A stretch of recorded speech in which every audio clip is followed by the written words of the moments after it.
New GDP numbers show the Federal Reserve's rate hikes are putting the brakes on economic growth. Madeline Rivera reports on the data from Washington.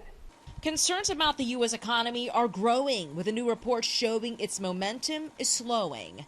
The country's GDP did rise at an annual rate of 1.1% in the first quarter of the year, but that's down from 2.6% in the last 3 months of 2022. Most recessions start with a downturn in business spending, and I'm concerned about the outlook on that front. Investments in business and the housing market dropped, hammered by higher interest rates.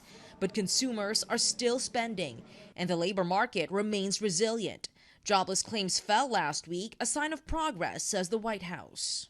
The president always is very clear. When he talks about the economy, he always says, one of the things that he says very frequently is that when it comes to inflation, when it comes to lowering costs, that is a priority for him. The gradual slowdown may be a positive sign for the Federal Reserve, which had been aiming to cool the economy without triggering a recession. However, many Americans are pessimistic.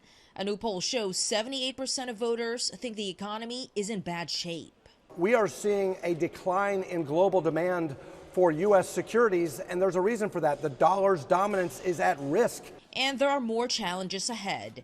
In the banking sector, as First Republic Bank teeters on the edge of collapsing, and in Congress, where lawmakers are struggling to hit a deal to lift the debt ceiling.